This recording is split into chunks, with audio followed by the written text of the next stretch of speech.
You're watching KSL Sports Live. Thanks for staying up with us with the college football season fast approaching. We're loaded with college football content tonight. The Jazz wrap up Summer League, and we have an exclusive interview with NFL star Puka Nacua. But we have to begin with the final golf major of the season across the pond at Royal Troon in Scotland. As we entered the final round of the Open Championship, 7 golfers were within 2 shots of the lead, including world number 1 Scottie Scheffler. Which of the 7 would emerge a champion? Much better weather after the storm that hit late Saturday. Who would take advantage of the better conditions? It was Xander Schauffele. Came into the final round 1 stroke back, but he would vault ahead of everybody with a brilliant final round. This is 11, which is a hole that had proven difficult for everyone else. Not Xander. He birdies the hole, which started a hot streak that fueled his victory. He birdies 13 to move to 7 under. He moves to the par 3 14. Another birdie as he begins to pull away. Well, as much as you could pull away on this course. Now to 16, he makes this chip shot. Looks so easy. Almost jars it for eagle. 4 birdies on the back 9. A bogey-free 6 under 65. A tap in for par on 18. Clinches victory. Xander Schauffele is the winner of the Open Championship by 2 strokes over Justin Rose and Billy Horschel. He takes home $3.1 million and clinches his 2nd major of the season. And the Americans have swept the majors for the first time in 42 years. All right, now to Major League Baseball. Is Shohei Ohtani the best baseball player on the planet? I think so, and it's tough to argue that when you consider his talent, his stats, and his performance. He wowed us again on Sunday and only solidified his case. Dodgers wrapping up a series with the Boston Red Sox. 5th inning, Dodgers already up 5-2, and Ohtani steps up to the plate and just crushes this pitch. Ohtani, right field, forget about it. A massive shot. Ohtani hit this pitch 473 feet. It hit over the right center pavilion into the center field plaza. His NL leading 30th of the season. It's the 7th time this season, 7th, that he's hit a home run of 450 feet or more. The Dodgers win the game 9-6, sweeping the series. Tampa Bay Rays at the struggling Yankees before the top of the 7th. Yankees manager Aaron Boone ejected by the ump for arguing, and he makes sure to get his money's worth, as he usually does. Top of the 7th, Jose Siri puts the Rays up 5-0 with a 2-run home run. Bottom of the 7th, Aaron Judge responds with a 3-run homer to cut the lead to 5-3. His MLB leading 35th home run of the season. But we go to the top of the 9th, and Jose Caballero puts the game on ice with the solo home run. Rays win 6-4. Yankees have lost 20 of their last 29 games. First place on the line in the AL West, Astros and Mariners. Astros star Yordan Alvarez had himself a day. A solo home run in the 4th to go with a single in the 1st, a triple in the 6th, and a double in the 8th. It was the first cycle of his career and just the 10th in Astros history. He was the story, but the Mariners win the game thanks to a 3-run home run by Luke Raley in the 6th inning. The Mariners and Astros now tied for first after the victory. Tigers taking on the Blue Jays. George Springer of the Blue Jays hits his 2nd home run of the day in the 3rd inning. We go to the top of the 5th. Tigers need an answer, and they get it from Justin Henry Malloy. A home run to deep left center. Tied the game. Blue Jays, Ernie Clement hits a fly ball to center field to take the lead. And the Blue Jays would hold on to win 5-4. Padres and Guardians, top of the 2nd. And Kyle Higashioka hits the 2-run home double for the Padres to take the lead 2-0. We go to the 6th inning. Will Brennan of the Guardians tracking this one to the wall and makes a great leaping catch. Great catch, but the Padres hold on to win the game. Los Angeles Angels and the Oakland A's, 2 of the worst teams in the AL. Top of the 5th, Angels. Mickey Moniak, the former B, hits a solo home run to tie the game at 2. Bottom of the 5th, the A's, Miguel Andujar hits a solo home run to reclaim the lead 3-2. We go to the bottom of the 8th, and the Angels' Kevin Pillar hits a 2-run double. That would put the Angels up 7-5, and they would go on to beat the A's 8-5. Mets, Marlins, bottom of the 4th. Jazz Chisholm hits a 3-run homer to right center, and the Marlins take a 3-1 to lead. Jake Berger hits a solo homer in the 7th to go up 4-2, and then we go to the top of the 9th. where Tanner Scott of the Marlins strikes out Brandon Nimmo, and the Marlins get a 4-2 win at home. One of the best baseball players in the game is on his way to Utah. Angel star Mike Trout will join the Salt Lake Bees on Tuesday to begin a rehab assignment. He's expected to be in the lineup when the Bees open a series against the El Paso Chihuahuas. Trout has missed nearly 3 months after knee surgery. It's going to be great to have him here in town. Bees wrapping up a series in Las Vegas against the Aviators tonight. Top of the first, Bryce Teodosio with the hit. The error by the Aviators gives the Bees 2 runs, and they lead 3-0. Top of the second, Jack Lopez for the Bees up the middle. It's going to score 1. They lead 4-0. The Aviators actually make it interesting. They rally and tie the game, so we got to go to extra innings. And on a wild pitch, Jason Martin scores for the Bees. That turned out to be the difference. The Bees win 9-8. We'll see them and Mike Trout on Tuesday. All right, we're entering a new era of college football, the 12-team playoff era. There's more access than ever before to a national championship. And Utah and BYU, thanks to their membership in the Big 12, have a chance at the golden ticket. It's more realistic for the Utes than the Cougars in 2024, but with the Big 12 championship comes a top 4 playoff spot and a first-round bye, a fact that has energized both programs as they pursue that ultimate goal. With a 12-team expanded playoff, where BYU is at now, just 2 years removed from independence, in a position where realistically you guys can play for a playoff spot. Is that a topic of conversation amongst the team that, hey, we're not that far away from getting there? Yeah, no, of course. I mean, it's something that's exciting when you open up that college football playoff and know that, hey, if we win the Big 12 championship, we have a shot of winning a national championship. And it's just that much more exciting when it comes to college football. And with this team, I know we can do it. I know we can just take it game by game and keep winning. So it's definitely a goal of ours. You know, we're not shooting short of anything, so I think we can do it. For sure. We don't want to go to a regular bowl game. And first thing is we have to win the first game, second game, 1-0 every single week, win the Big 12, and everything will take care of itself. But obviously the goal is to go to the playoffs and hopefully win it. I think it's going to be incredible for all the teams across the country because it creates that opportunity to be able to just get a chance, you know what I mean, to get into the playoffs. It's easier to get into playoffs, and then it's going to be easier to have an opportunity to go play for a national title. And so, yeah, absolutely, that's definitely a hot topic right now. You win the championship in this conference, you go to the playoff. Yeah, that's our goal. Just win the Big 12, and then we can get right to the party and get a bye week right there. So that'll be a great time. We just got to make sure we get to the party right there with that. Yeah, always. I mean, even if we were the last team in the division, like, we're making our way up to the championship. That's what the plan always is. Yeah, we're kind of used to being underdogs, so I think just our move up to the top is always the focus. So. We will be rewarded for winning that conference. Nevertheless, we do have to win the conference. And so same formula as winning the Pac-12. We got to take it one game at a time and stay healthy as well. That also means a college football playoff appearance.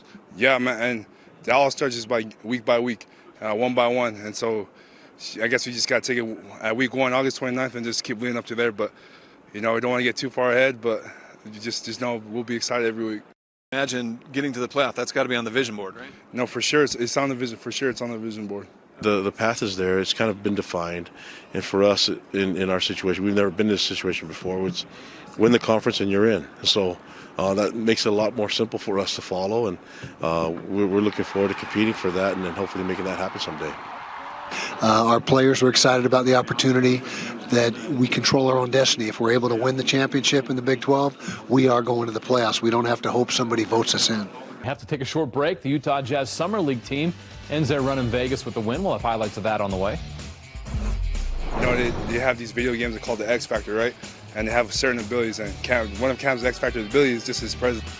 The return of Cam Rising and Brant Keithy, a major factor, an X factor in the Utes being picked to win the Big 12. We catch up with both of them as they get ready for their college football finale. And just to be back in the community where I grew up makes me super happy. Puka Nacua back in Utah where it all started. KSL Sports catches up with the NFL All-Pro at his camp, where it all started, Orem High School. And the story in BYU's camp will be the quarterback battle. Where does it currently stand? You'll hear from those on the inside next.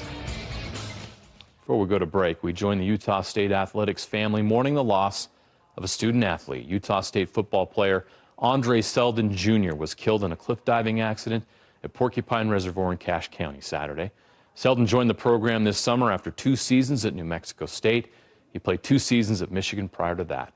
Interim head coach Nate Dreiling, who coached Andre at New Mexico State, said, quote, "Our football program is heartbroken to have to endure the loss of one of our own. You can tell he was an incredible teammate in person." Andre was 22 years old.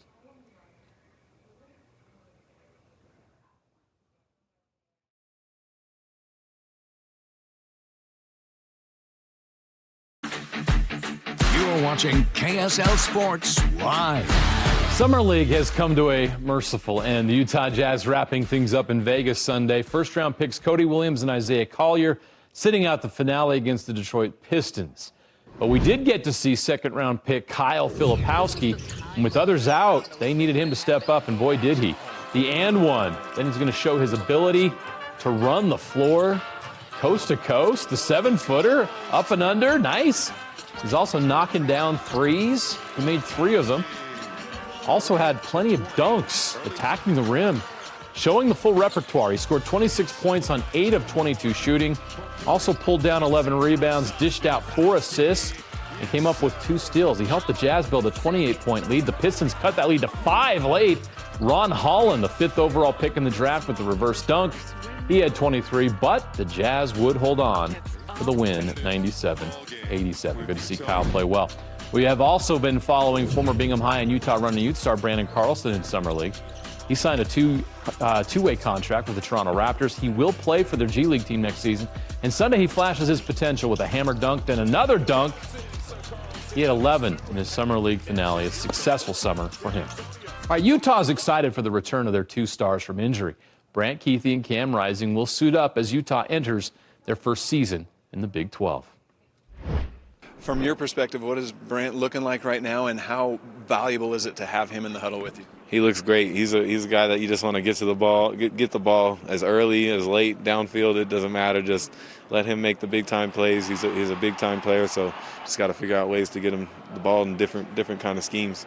And to receive the recognition that you received to be preseason all-conference at tight end, I mean, it says a lot about the talents that you have, even though you sat out a year.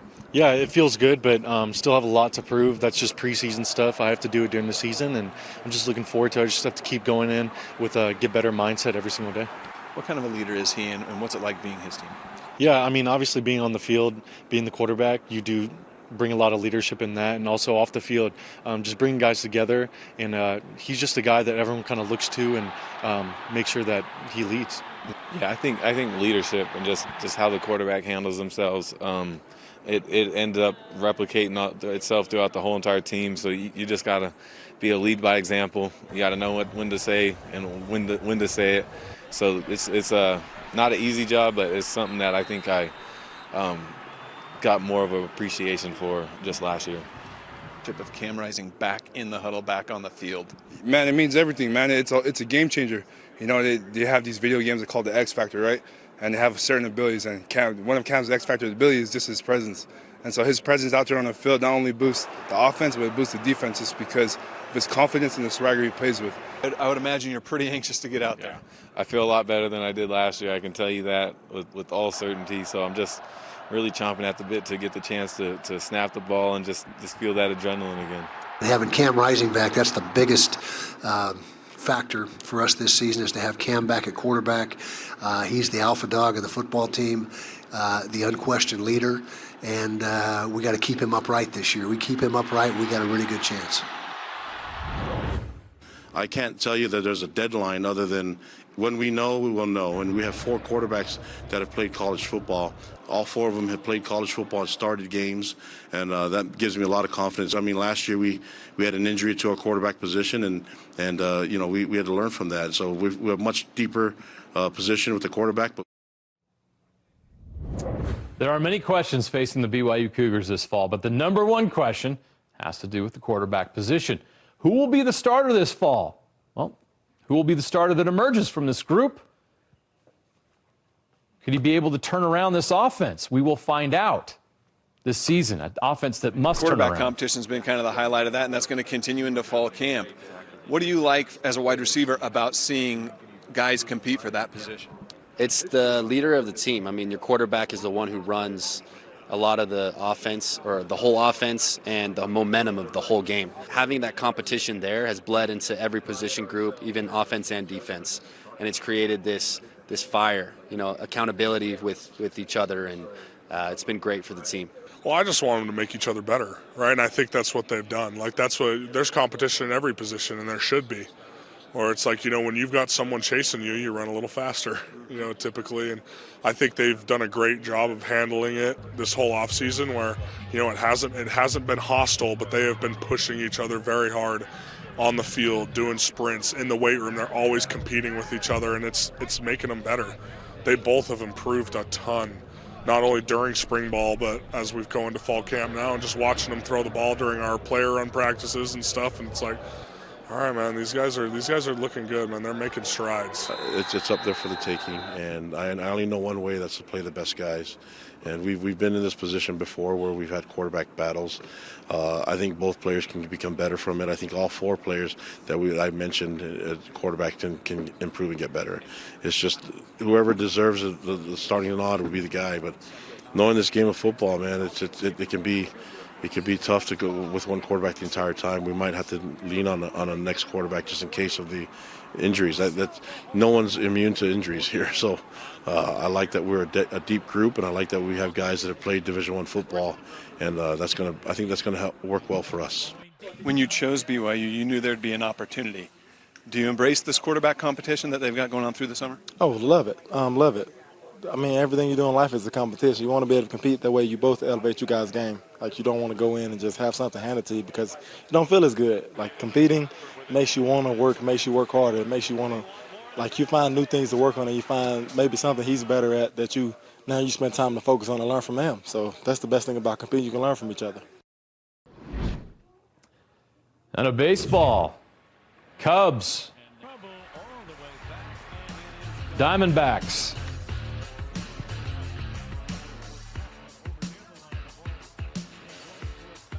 Great catch against the wall for the Cubbies. Go to the bottom of the 10th, and how about a walk-off walk? Doesn't matter how they win, the Cubs will take the dub. They win 2-1. All right, Brewers and Twins, bottom of the 3rd. Byron Buxton for the Twins hits a solo home run. Take a 3-1 lead. We go to the bottom of the 5th. Trevor Larnach hits a 2-run homer that scores Willie Castro. The Twins are up 5-4 at that point. We go to the 7th. And the Brewers' Jackson Churio hits a solo home run to tie the game 5-all up into the 8th. Rhys Hoskins hits a 2-run homer. That would score Sal Frelick, and the Brewers take a 7-5 lead, and they would survive to win 8-7. Cardinals Braves, top of the 2nd. Paul Goldschmidt still got it, a solo home run to give the Cardinals a 1-0 lead.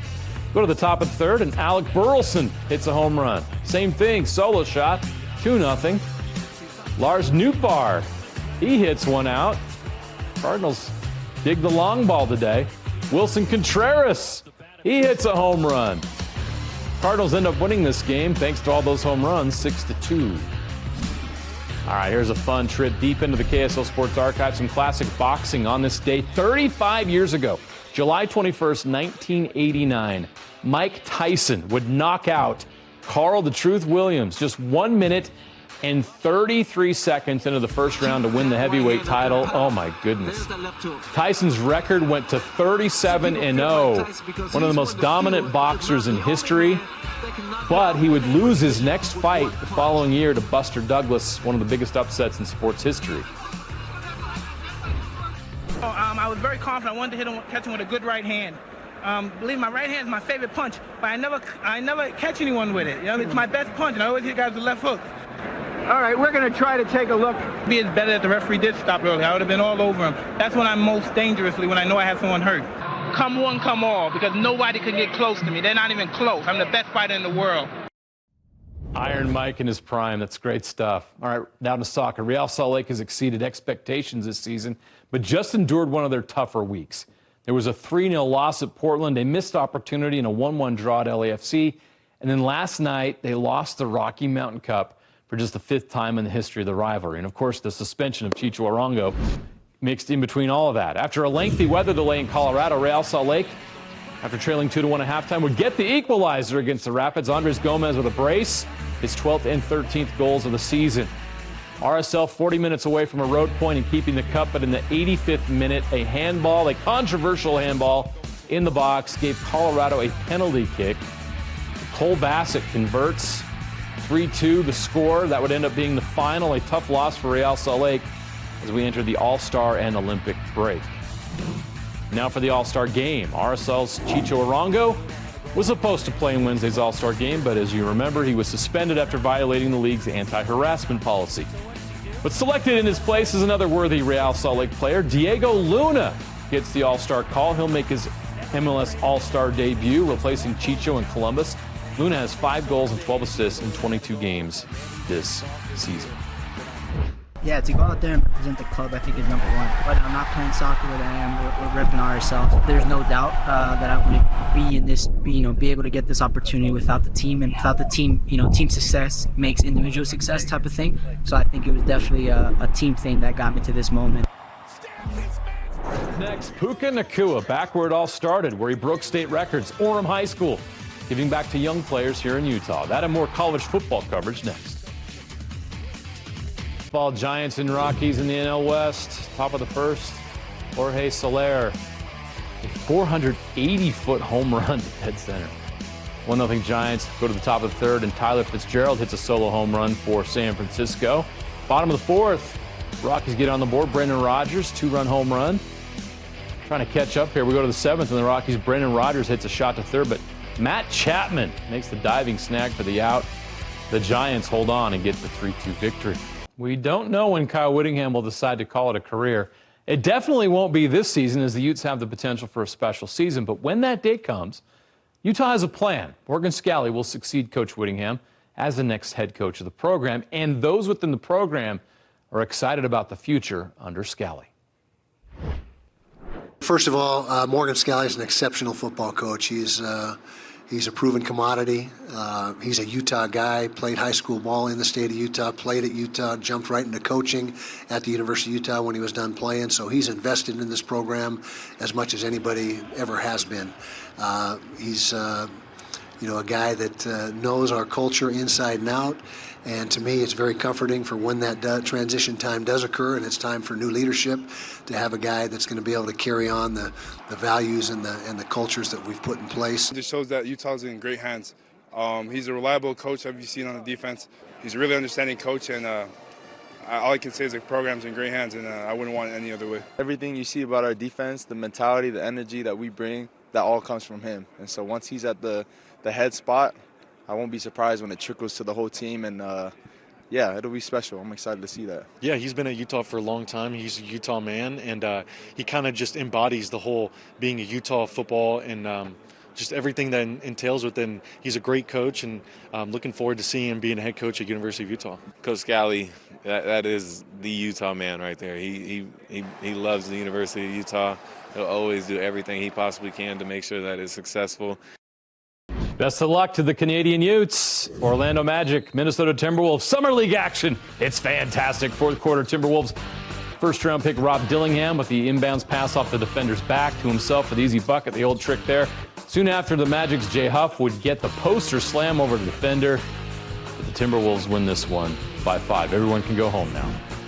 Oh, we got one more. Clippers and Grizzlies. The Grizzlies actually have one more on Monday. Scottie Pippen Jr. with a big night, triple-double and a nice 3 with under 3 minutes left in the game. Final seconds, Grizzlies down 2. Kobe Brown gets the foul to go to the free throw line.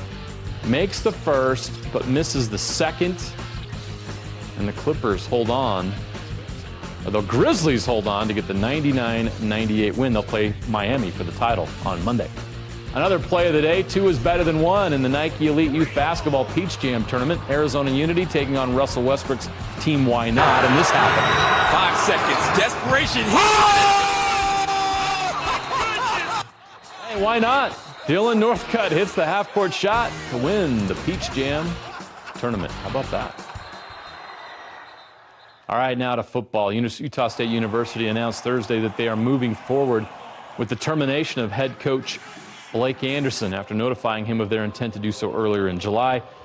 Utah State issued this statement about the decision. Quote, "This is action based on significant violations of his contractual obligations related to USU's employee reporting requirements. These reporting requirements include a prohibition on employees outside the USU Office of Equity from investigating issues of sexual misconduct, including domestic violence. Additionally, Anderson failed to manage the team in a manner that reflects USU's academic values," end of quote. Anderson's attorney, Tom Mars, released a statement saying in part that they'll be pursuing all available legal remedies on his behalf. Star safety Ike Larson shared a statement on social media expressing how big of a disappointment this is to the student athletes at Utah State. "It's time for all of Aggie Nation to lock arms and unite as one," he says, and that's what the players plan to do. Larson and receiver Jalen Royals are the two Aggies who earned preseason all-conference honors. After a turbulent offseason and a lot of pain and grief, Larson's teammates will look to him for leadership as the team faces the daunting task ahead, which will also include a challenging schedule on the field. Adversity hits, and it's hitting a little bit too early this year, but I mean, we're going to do what we got to do and get through it and just prepare the right way. I would have never thought, 10 years I'd really be in this position. I'm growing up as a kid, wishing to play at Utah State and whatnot. So, but it's great. I mean, it's a great feeling, and I'm lucky to have, great players and great coaches around me that's helped me throughout these years and just helped me succeed and, kind of pushing me to my limit. But just keep getting better. I mean, at the end of the day, it's a team sport, and obviously a Mountain West championship is what we're going to compete for. But at the end of the day, I mean, if the whole team's winning, then I'm winning. So just whatever that brings. Let me tell you the best thing about Ike is that everything he does, he wears on his sleeve, right? And that's why the fan base loves him, and that's why the locker room loves him. Ike in my defensive system is going to have a huge year. Here's what he does well. He has unbelievable ball skills and unbelievable range and a knack of being around the football, right? Just like you all saw. Whether he's on the field or whether he's smiling in my locker room, like, that dude is so fun to be around. I'm glad he's in my corner. We're pumped. Like, if we wanted to go out and play tomorrow, I know we would for sure. So it's fun, it's exciting, and I can't wait for it. We can do a lot. The best players are the ones with their their backs against the wall. And unfortunately, we have our backs against the wall right now. But I mean, we're gonna come out and we're gonna surprise a lot of people, and I'm just excited to see it. So. For the next 3 Sundays, enjoy the Olympics right here on KSL 5. We'll be back in August with high school football, and camps will be underway. See you then.